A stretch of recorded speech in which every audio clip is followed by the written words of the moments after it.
सबसे पहली सखी श्री ललिता जी प्रकट हुई। और ललिता जी की सेवा क्या है? ललिता जी बीड़ी भोग पधराती हैं, ठाकुर जी को बीड़ा पवाती हैं निकुंज में।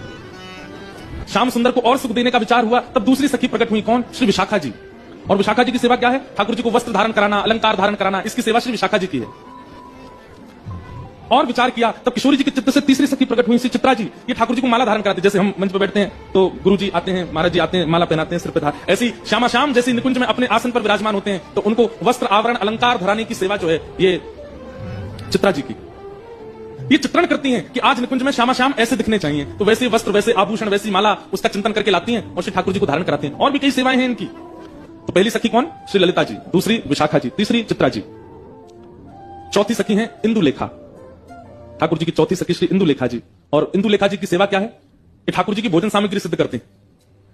ऋतु के अनुसार, मौसम के अनुसार, जैसा मौसम, जैसा वातावरण, जैसी ऋतु, वैसी सामग्री बना करके ठाकुर जी को पवाती इंदुलेखा जी। फिर किशोरी जी ने चिंतन किया, तब उनके चित्त से पांचवी सखी श्री रंग देवी जी प्रकट हुई।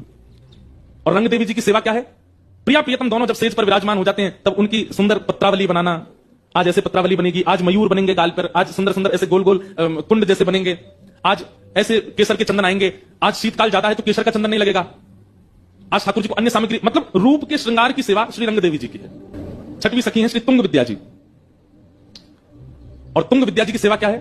जब प्रिया प्रियतम दोनों श्रृंगार करके सेज पर विराजमान हो जाते हैं, तब उनके सम्मुख नृत्य करना, गान करना, सुंदर सुंदर राग रागनियों को प्रस्तुत करना, विविध विविध प्रकार के नृत्यों को तैयार करके श्री प्रिया प्रियतम का विलास करना, यह तुंग विद्या जी की सेवा है। किशोरी जी के चित्त से फिर सातवीं सखी प्रकट हुई, जिनका नाम है चंपकलता। चंपकलता जी की सेवा क्या है?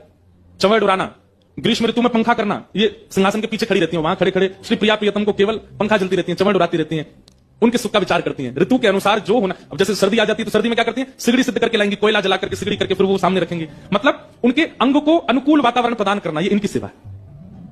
और फिर किशोरी जी के चित्त से आठवीं सखी प्रकट हुई सुदेवी जी। और सुदेवी जी की सेवा क्या है? किशोरी जी को जल पिलाना, ठाकुर जी को जल पिलाना। गर्मी है तो मिट्टी के बर्तनों में जल रखना, सर्दी है तो स्वर्ण पात्र में जल रखना, बारिश का मौसम है तो फिर जल में केसर डालना, उसमें थोड़ी कपूर, थोड़ी सी मिश्री पधरा देना, उसको शरबत का रूप दे देना, विविध विविध प्रकार से शरबतों को तैयार करके किशोरी जी को पिलाना, दूध पिलाना, पेय पदार्थ निर्माण करके देना, उनके श्रम को दूर करना, यह सेवा सुदेवी जी की। ऐसे अष्ट सखियां प्रकट हुई।